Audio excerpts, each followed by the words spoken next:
Aku tak cakap benda tu salah, tak boleh buat macam tu, and it's okay. Macam aku cakap, overall still an okay movie, still an enjoyable movie. Cuma aku mengharapkan something more sebab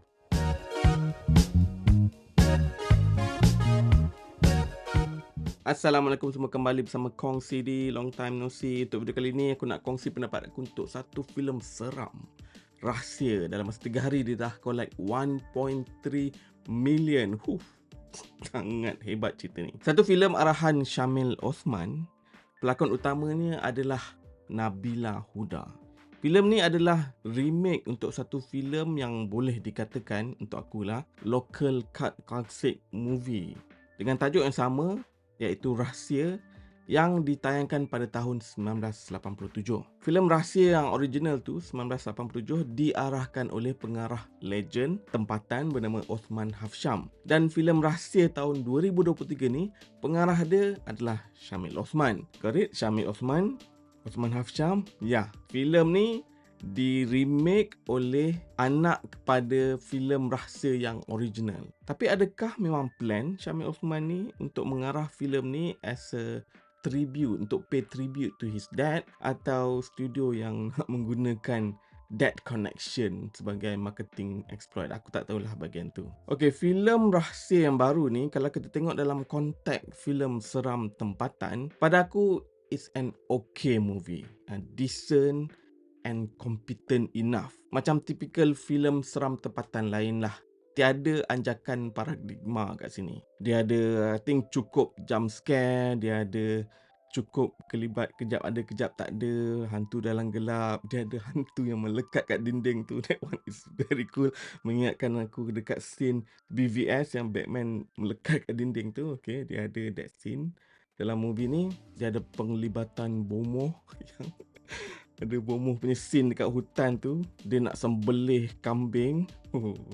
Scene tu dia kadang-kadang kelakar tapi kadang-kadang menyeramkan. So ada certain angle dalam scene tu nampak macam komedi or parody, tapi ada certain angle nampak macam serious horror kan, yang try dia cuba nak sampaikan tu.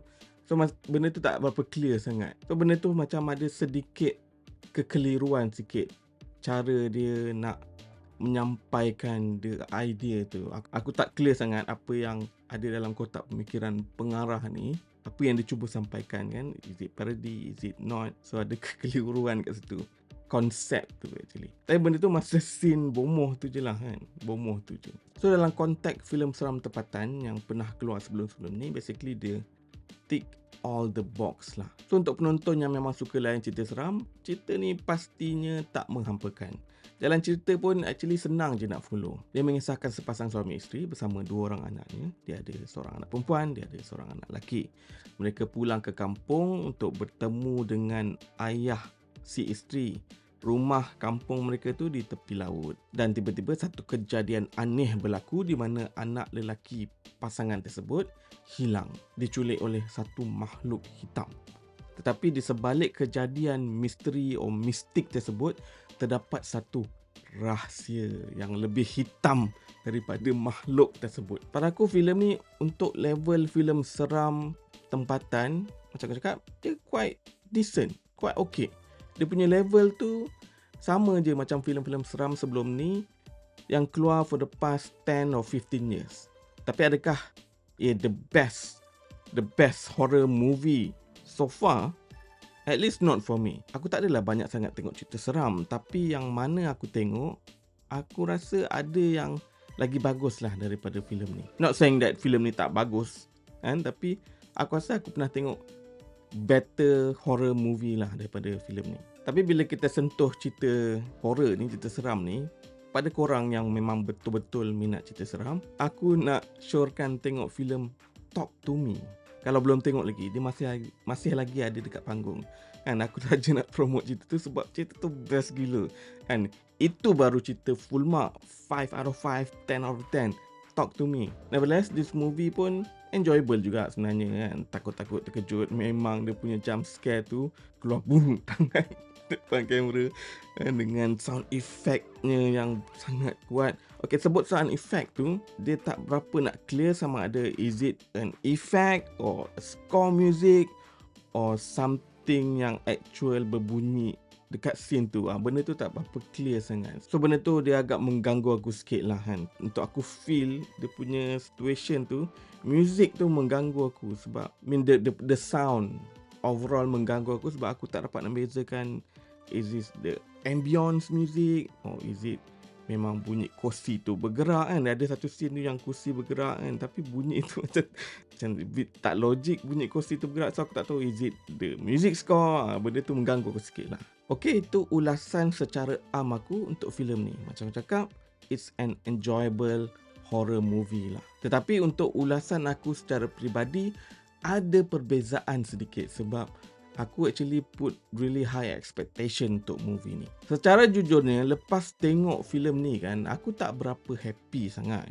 Dan aku memang tak tengok trailer untuk filem ni. Dan memang aku avoid tengok trailer sebab aku nak masuk panggung tu fresh. For me, benda ni macam a new experience untuk filem lokal. Sebab dia buat semula cerita yang aku dah tahu. I mean, Hollywood dah selalu buat lah. Tapi untuk lokal ni, dia pada aku agak baru juga. Apatah lagi, filem yang di remake itu, filem yang pada aku taraf dia legend jugalah. So aku nak tengok yang baru ni tanpa ada apa-apa idea macam mana the new version ni.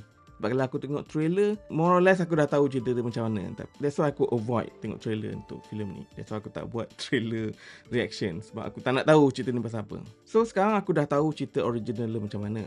So aku tengok movie ni tanpa ada apa-apa information.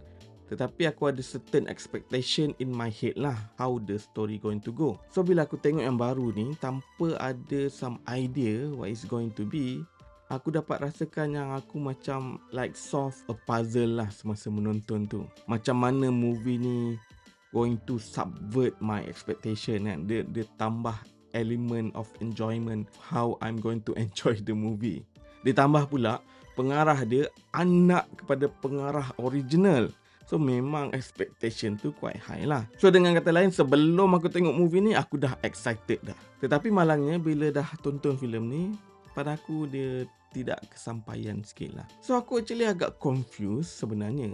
What went wrong? Awal-awal tadi aku dah cakap, adakah filem ni dibuat untuk Syamil pay tribute to his father kan? Atau semua ni Idea Studio? Kalau pengarah ni nak pay tribute to his father dengan membuat movie ni, in my honest opinion, you're not doing a good job sangat lah bro. Sebab your dad punya movie, the original Rahsia tu, it's a different level. And then bila kredit dah keluar dan aku tengok siapa actually penulis cerita Rahsia versi baru ni, I'm not surprised lah why the story is not great. And Astro punya creative team ni, pada pendapat aku, diorang ni subpar je.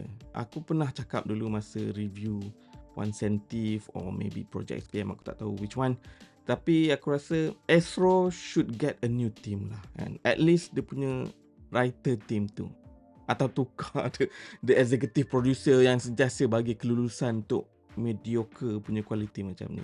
Bukan aku nak spread the hate or just complain ke apa. Tapi tiap kali keluar konten, diorang punya team ni kan, Astro punya team ni, Astro Shaw, Astro Original, whatever lah kan, keluar konten, pada aku semuanya lemau. Diorang buat kerja atau keluarkan creative idea tu just macam makan gaji je. Ada sebab kenapa aku disappointed dengan movie ni.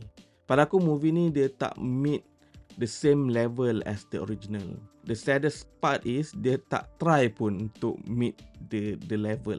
Dalam the original punya movie tu, pada aku dia dibuat dengan really cleverly crafted. And dia punya horror element tu, pada aku dia more like just a facade of the overall movie. Di sebalik cerita seram tu, secara luaran tu, di sebalik tu ada satu lagi cerita seram di dalam konteks yang berbeza, iaitu mengisahkan tentang how macam mana manusia boleh menjadi sangat kejam dan serupa iblis disebabkan greedy, disebabkan tamak harta. Dan dia juga ada menyentuh tentang social commentary pasal corruption, pasal politician tu semua, which is benda-benda tu much more sinister compared to the horror story at the surface tu. That's the dynamic of the original movie. And so macam the movie tu ada macam a a double edged sword tau. Dia tackle both.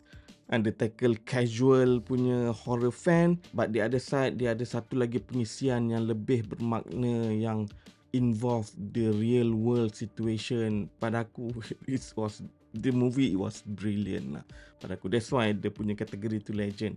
Dia pun menang filem terbaik filem Festival Malaysia yang ke-7 tak silap aku. Dia bukan just sekadar filem seram yang ada orang setengah cakap filem ni macam pelik sebab dia filem seram tapi menang filem terbaik. Tapi pada aku dia more than filem seram lah.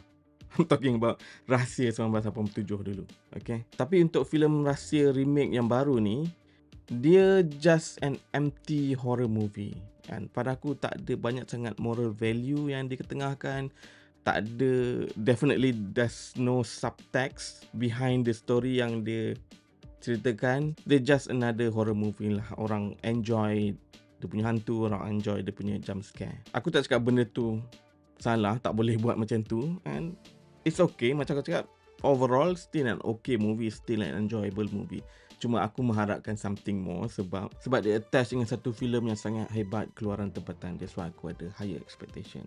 So, itulah sebab-sebabnya kenapa aku agak sedikit kecewa dengan movie Rahsia yang baru ni. Tapi kalau korang semua memang doesn't really care about any of that stuff, please by all means enjoy the movie. Macam aku cakap, memang enjoyable, memang dia punya jump scare memang efektif. So by all means go and watch the movie, enjoy. Aku cuma nak share aku punya pendapat je. Mungkin aku seorang je yang merasa macam ni atau mengharapkan movie kita ni try to evolve untuk jadi something better. I don't know, maybe. So, by all means, kalau korang tak kisah pasal benda-benda ni semua, please enjoy the movie. Aku rasa memang orang enjoy dengan movie ni. Collection pun 1.3 million after 3 days. Dan kalau kita tengok feedback from orang yang dah tengok filem ni, so far memang banyak orang puji lah. Dan banyak orang excited. Dan melambung lah dia punya pujian tu. Kan 5 out of 5, 10 out of 10 kan. Tapi aku nak sentuh sikit lah. Aku nak sentuh sikit. Kalau filem macam ni kau boleh bagi full mark without thinking, for me you are part of the problem kenapa filem kita kekal mediocre. Sebab bar yang korang set tu terlalu rendah walaupun dah tahun 2023. So maybe boleh think of that lah. And kalau kita ada sedikit pengaruh untuk mempengaruhi penonton-penonton yang ada ni untuk menghargai quality movie, so kita kena set bar tu high sikit lah. And especially yang ada pengaruh di media sosial. That's my 2 cent lah. Okay, aku rasa tu je yang aku nak kongsi untuk filem Rahsia 2023 ni. Aku harap korang enjoy dengan aku punya video. Consider subscribe my channel. Alright, kembali untuk video seterusnya. Assalamualaikum. Kong CD. Ciao.